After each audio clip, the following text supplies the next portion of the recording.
everybody. It is October 28th, Friday, 10 a.m. on this, well, 2022. I was going to say Lovely Friday, but I already said that. Okay, it's just going to be me today and not Dad.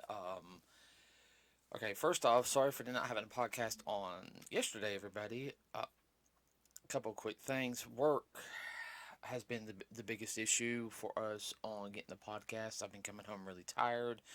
I am just now starting to feel better from that little cold I had. I just started working out. I actually did a workout yesterday when I got home. Took it slow, so still have a little bit of cough, which unfortunately you guys might about to hear. Excuse me. Um, so dealing with that and a whole bunch of just work. So I do apologize. We're getting things a lot more underway. Just to let you guys know that we are trying to get on a better schedule. The issue is just we get tired. Being perfectly honest with you, I'm sorry. I know we keep saying we're gonna be on a regular schedule. We get tired, not calling Dad out or anything. He is a senior citizen, so there's sometimes he's a little more tired than others. He's in good shape for his age. He really is. And I'll have to admit, there's just some days I'm mentally just bleh. So but I have a podcast for you today. I'm going to do a little discussion on a couple of things that are coming up. Now, one, we have not seen Black Adam yet. That was another thing. So we are going to try to see it here this next week or so. I know next week we're going to go see One Piece film Red. So I'm actually looking forward to that. This will be Dad's first One Piece film, and One Piece is one of those you can get the gist of the thing and go enjoy it. And then the following week, we're actually are going to go see Black Panther on opening day in IMAX 3D. As soon as tickets come available, we're going to order those and head down there since I'm going to be off on that week, well, that day I should say. I'm going to be a little out of it, but I will be off. So we will see that. Now, what we're going to do also is we're going to do like a small review like we did for Halloween, and then we'll have like a bigger review, like a more in depth, like what we did for Halloween's ends, which will come out actually the day of Black Panther releases. So in 2 weeks we'll have the Halloween ends of Full Death, where we basically came down here like right after we saw the film and we talked about it. So with that being said, a couple things that I want to talk about. One thing in controversial, just a little bit at the end. Not well. The last segment, I should sit there and say. First off, no, we're not going to do numbers today. First off, that I heard that the sequel to this year's The Batman is not going to be coming out to 2025. Now, for me personally, that's actually probably a good thing, just due to the fact that it'll give them time to actually not just pump something out. It would make it a good film. Because if you guys didn't go see the Batman, or I know some of y'all didn't like it, I personally love the film. I actually like it better than than Batman Begins. Batman Begins is a good film. Actually, yeah, I kind of like it better than the Dark Knight trilogy. Yeah, I know that's going to make some people mad, but sorry.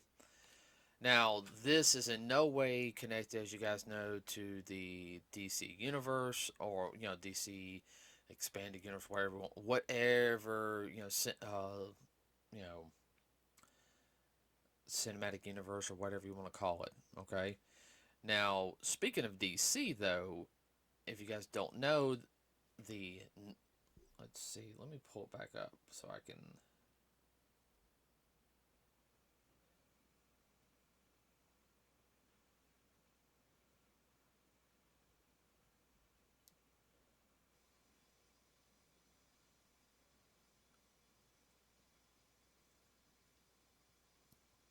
So,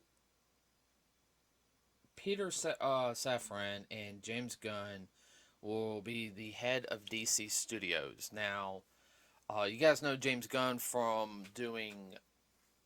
He did do one DC film, and I think, yeah, and he did a TV series. Now he did the TV series Peacemaker, starring John Cena, which he got his mark on DC with the movie Suicide Squad. Now, this is the second film of the Suicide Squad series, which is part of the DC movie universe.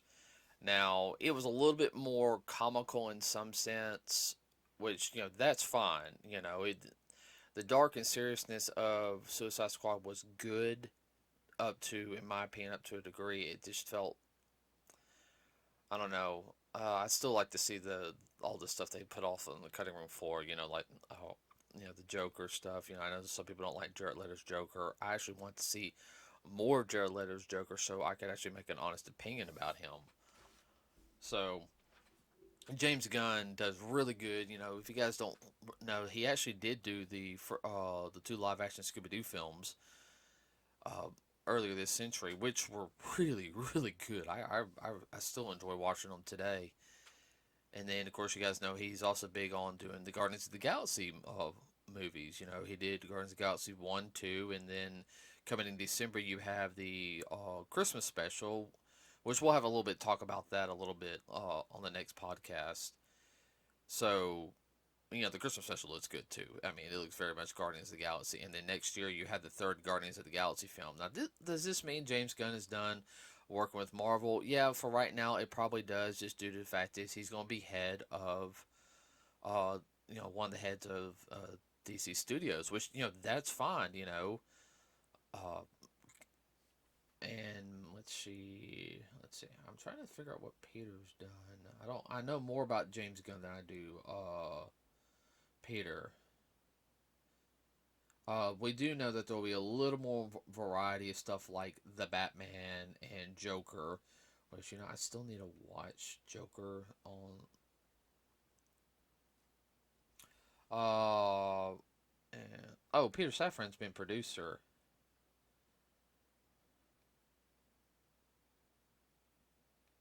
Okay. Yeah, that's it. All right. All right. Suicide Squad, Guardians. Don't. All right. But what does this mean for DC? I don't know. Which probably means them touching in more characters. What does this mean for Marvel? Well, Marvel's been going in a pretty straight direction. Kevin Feige has a plan. He has sit there and stated. Now, some of the projects that they've done on Marvel, which I have not watched all their stuff yet because we're still getting through all this programs on Disney Plus. We got 2 more episodes of Moon Knight, which I'm enjoying.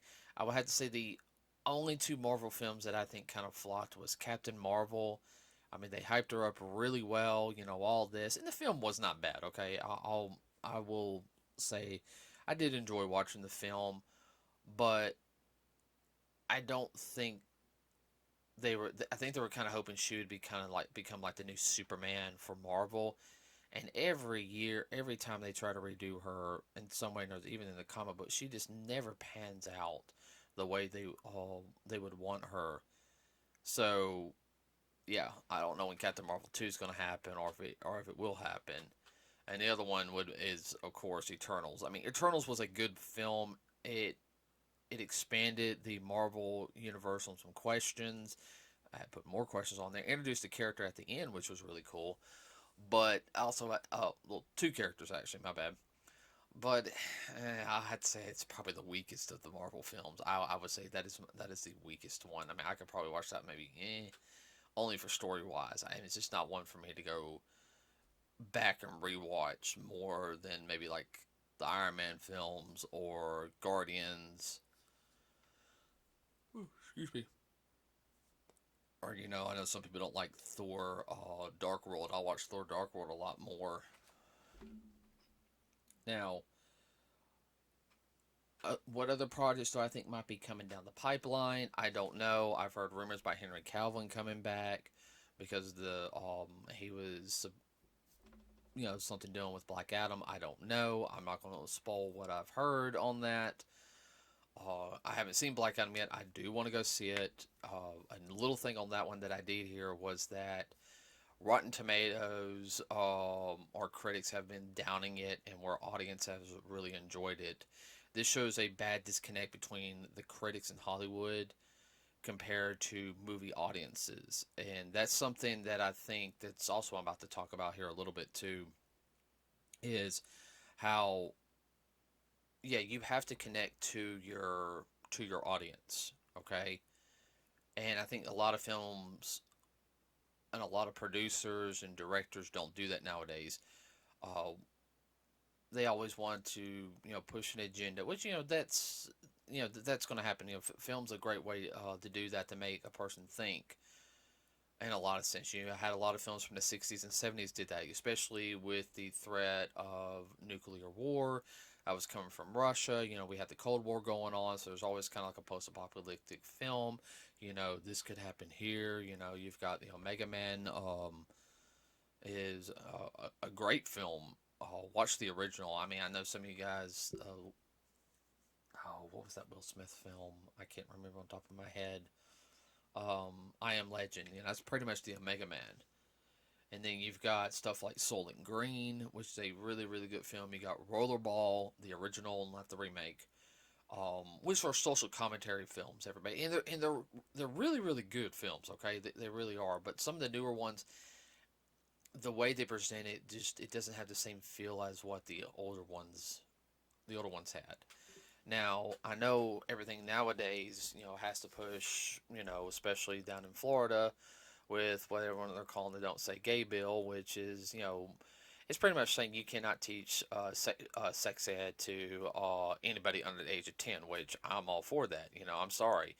I don't want a teacher teaching when I have kids, if they're in kindergarten and about this. No, you're supposed to be teaching them, working with them on shapes, sharing, basic stuff, first grade.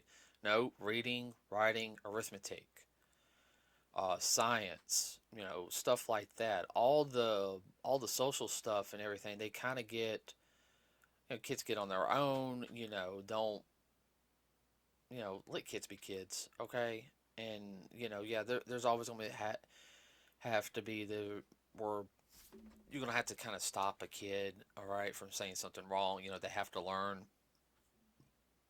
because, unfortunately, you do have bullies. Sorry, but I was burping. I was looking at my. Okay, good. I'm good on. But since that's happened, Disney wants to push um, more so than what they have in the past. If you guys know about the LGBTQT plus whatever, okay, all right. I'm sorry. I can't remember. That was like 26, 25 letters or something now, and you can do that too much where you hurt your audience. And they say, of course, the CEO of Disney has basically sit there and said, we're trying to do it to the majority, but at the same time, it's the whole thing is you can bite the hand that feeds you, in a sense. A company like Disney is everyone just wants, I'm sorry, I want old Disney, where it's more about a story, you know, I like the classics. Okay, everybody. I like the classic format of how it is. And yes, I know things have to change on how to tell a story. But at the same time, though, is if you push something too fast, and it will backfire. Like anything, you just can't sit there and say, and I might make some people mad at this. Oh, okay, we get rid of fossil fuels. Now we're all green energy. Does not happen like that, everybody. Real world, it takes time. I mean, the Industrial Revolution, you know, started in 1800s, really didn't start kicking off to the mid to the late 1800s, and really didn't start getting perfected until after World War II. You know, around 100 years minimum. And yeah, we're in the nuclear age right now, and yeah, we like to get out from nuclear energy eventually and do something more green, but it's got to be sustainable. Also, the fact is, everybody, solar panels are expensive to make, and you got to be able to recycle them, Not to mention the fact is that we can't stop using certain items because, you know, this doesn't call. I mean, we can't stop using oil or oil, artificial oil, which I think some people are working on, because plastic's made out of oil, and a lot of things has plastic in them. Clothing, okay, that's just some examples. But I know Disney has really said they're going to put more gay characters in and everything. You want to have that sense of realism, but at the same time, as you don't just want to change a character just to fit in an agenda that can really hurt you, and that's something that Disney's been doing. Where DC, which I've noticed on some of their films, they're doing it and they're not, especially with the new CEO of Warner Brothers. He's kicking a lot of that stuff out because he wants to make money. So we'll just have to see how the new war between Disney and Warner Bros. Is going to pan out. I kind of think Disney's going to go down a little bit, and Warner Bros. Is going to go back up. It's kind of a cycle. It might make some people mad with that one. I'm sorry. All right, I'm just going to guys tell you straight as it is. Now something else. Now the link into this is in the description. Everybody, it is dealing with a conversation with Matthew Perry. If you guys don't know who Matthew Perry is, he was on Friends. He's a good actor. And there is an update on this. This is on Variety. That he did sit there basically say that he apologized and everything. I don't know about this. Now, Matthew Perry's had some drug issues in the past. I we talk about accountability and everything, and to throw someone's name out there like that and to slander them, and to say, "Oh, I'm sorry, I'm a big fan," and seeing part of the interview, or reading it and everything. I mean, there's a lot of hate in this. What's done is done, and this is from his upcoming memoir, Friends, Lovers, and a Big Terrible Thing. Perry basically sits there and says, 2 points in the memoir, he questions why Keanu Reeves is still alive when talented actors and original thinkers like River Phoenix and Chris Farley had tragic deaths. And to me, that's just kind of sit there and you can't. You want to vent your anger and everything, and he's now saying why, I should have said it was me and everything. That's disrespectful to a fellow actor, especially somebody like Keanu Reeves, who is, one of the nicest actors in Hollywood. Um, sat with a homeless man and talked to him for a day. Rides the subway bus. I mean, helps people out. Just a generally good human being. I mean, there was, I think, a girl who wrote on her sign when they were making Bill and Ted 3, we love you, Kiana. And he went up there and walked on the grass where the sign was and signed it for the girl. I think it was for the girl and her mother. And, you know, I don't know what type of demons Matthew Perry has, but, to throw that out there and has somebody like Keanu Reeves who's, he's lost. I mean, for somebody who's lost, I mean, his wife, unfortunately, passed away. His child that he had with her passed away also. Um, I mean, he could have went into deep depression, everybody. He probably did go into depression. There's a good chance, but he just keeps on moving, keeps on working and everything. I think a lot of things that, and this is probably the more controversial. I don't know everything Matthew Perry went through. Yeah, he said he knew Chris Farley and everything, which I'm not. Adam Sandler knew Chris Farley. Also, a whole bunch of comedians did. And I like a lot of Chris's films. I had to handle it with a grain of salt, okay? Because I did have a friend in high school, everybody, he loved Chris Farley, and he would act like that all the time. And in school, it gets annoying, okay? Now, on TV, sometimes it'd be fine, but it's like, dude, like, stop, seriously, like, all right? But, he was the Chris Farley of our class.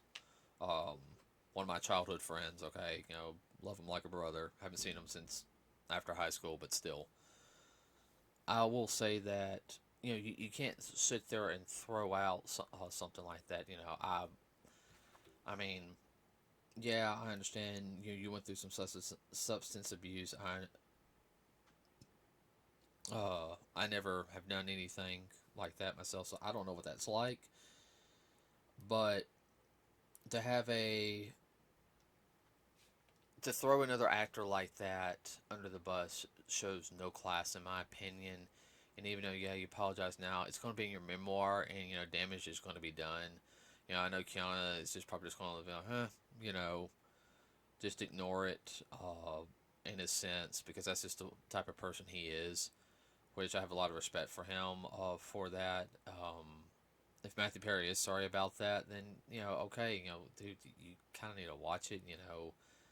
In my opinion, watch what you say, because it can hurt others, yes, and it can hurt your career too. Because you talk bad about Keanu Reeves. Look, I know some people. You talk bad about Keanu Reeves, and they'll want to throw down with you, like no joke. All right, let's see what else going on. That Variety post will also be on in the description, everybody. Now, last thing I can think of right now is, I don't know much about Deadpool 3, but supposedly there's been, from rumor has it that Marvel really hasn't fully greenlit it, or what stuff is going to happen in it. But I think mostly is from what I understand. I take it back. It is greenlit, but I don't think the full script has been, approved yet.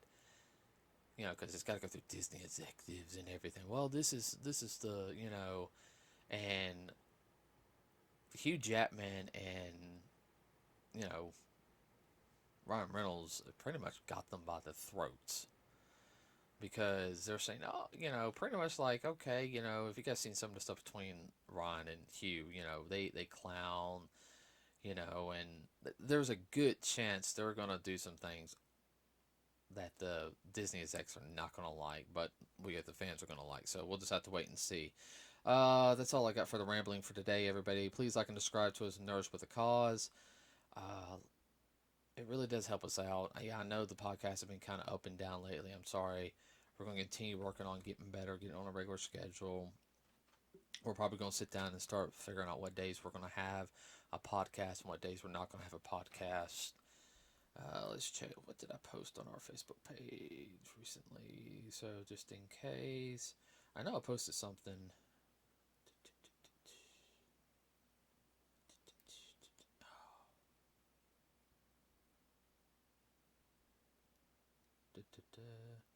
I did post the trailer to Ant-Man and Wasp: Enter the Quantum Realm, which we'll talk about that on the next podcast when Dad's back.